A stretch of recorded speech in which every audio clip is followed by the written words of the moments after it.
I had a dream that I gave birth the other day, right? So I told y'all about the dream where I was pregnant. A lot of us are pregnant again. And God titled this one Swift Delivery. Okay. He titled this one Swift Delivery. Uh, okay. So, anyways, you guys, in this dream, I gave birth. It went by kind of quickly and unexpectedly. And this the thing. So my baby was delivered.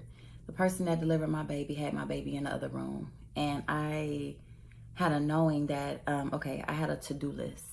So I needed to do this and that first, and then I would go hold my baby. And then after I held my baby, I would do one more thing, and then I would rest, right? And so that was basically the dream. I had gave birth to my little girl. She was delivered. The person who helped me deliver her went in the other room with her. I didn't get to hold her right away. She was born and I didn't hold her right away. And instead, I was thinking of my to-do list. I needed to do two things first and then I could hold her. And then after I held her, I had to do one more thing and then I could rest, right? That's some of the details were for me personally, but I needed to share them too because I made a video talking about how a lot of us was coming out of our testing season. And as we come out of our testing season, God is giving us directions, right? For the next space. So with me, just giving birth in a dream, God was showing me how the directions I had, right? That was the fact that I had to do two things before I could hold my baby. Those were the directions that he had been giving me personally to do that would lead to me getting to hold her. Some of y'all have already given birth to y'all promise, to y'all miracle, to whatever he has promised you for this season.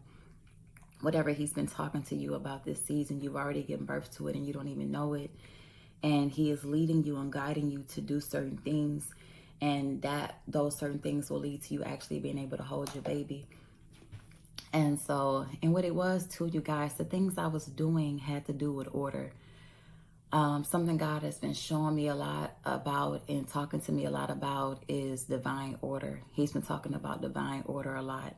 And so one of the things I had to do in a room, the room was a little bit messy a little bit, and I wanted to clean up some things, pick up some things, and put things in their place, and then get my baby and hold her in a nice, better organized room. And then the one more thing I had to do, I'm not sure what that was, and I was going to rest after that, right? In a nice, ordered space. And so God was just bringing that to mind. So like I said in the previous video, if God is leading you and guiding you to do anything, be doing that, because that's going to lead to you actually being able to hold your baby. A lot of people have given birth, but your obedience will lead to you actually holding that baby. He called this swift delivery. Everything is going to happen very, very fast, and he wants you to obey whatever instructions he's giving you and to be prepared. To be prepared, because it's going to happen so fast. He said swift delivery. He had me seeing tundra trucks back to back right around this time too, emphasizing that everything is going to happen fast and you're going to want to be prepared, and the rest will come. The funny thing about it, y'all, I had literally I saw myself in a position of actually delivering the baby. I did all that, and then I got up, start walking around like, okay, I need to get this room in order, cleaning up the room, whatever. And I had a knowing I was going to get to hold her after I did those two things. And then I was going to do one more thing, and then I was going to rest. So you will get to that rested place, that rested period. Oh, and then this was another detail. And I like to add the details just for whomever, because the details in our dreams that we can remember, they actually really do matter. So I had this thought in my mind, like, oh my God, I didn't hold my daughter. Somebody else is holding her and spending more time with her than I have. I haven't even looked in her eyes, and like when I had my actual daughter I have right now, I got to hold her, I got to look at her, I got to have a moment with her, skin to skin. And I didn't have this with that baby. She was delivered, and then the person who delivered her walked off in the other room.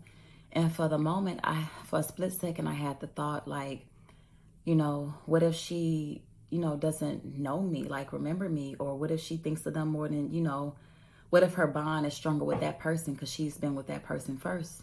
She was with that person, like, that's who she's been with, right?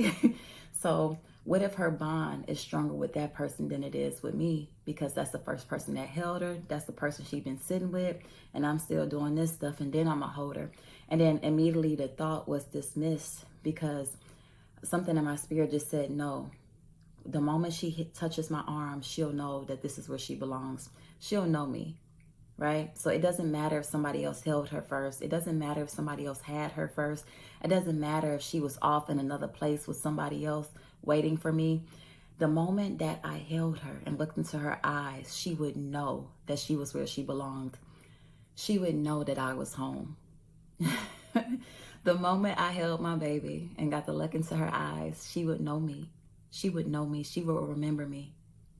She would know that's exactly where she was supposed to be. So I just had to release that detail, y'all, because when I was like saying it out loud, I was like, oh, God is doing something right there. He's doing something right there. Because some of y'all are, God has promised y'all kingdom marriage, and you got prodigal spouses, prodigal children, and some of y'all have concerns from what you've been through in the past and fears. Like, you don't want to have to compete, before they may have talked to this person or that person. You don't want to feel like you're not enough. And what God showed me from this little scene, if that's your situation and that's your promise, he was showing me that it don't matter who they talked to before. It don't matter where they were before. If it's your prodigal child, it does not matter where they were before.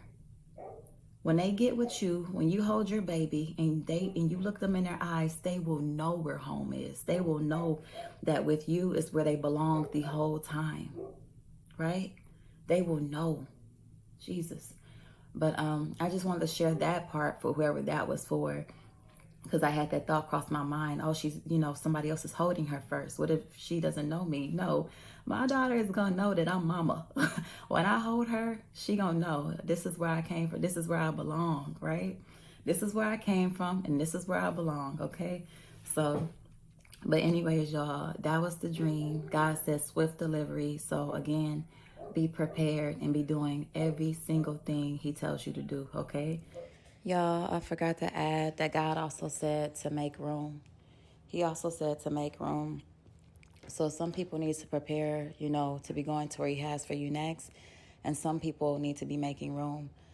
He was talking to me, like I said, about divine order and getting things into order, and dealing with me also about getting more organized, throwing away things I no longer need, giving away clothes that, we're not wearing, or that we've outgrown and we know we're not going to wear again. He's just been talking to me about only taking the necessities, and yeah, just to be prepared, to make room, to get organized. God is about to give us more than we're expecting. And everybody's situation is different. Everybody, we're expecting different things, but that's something I was definitely hearing.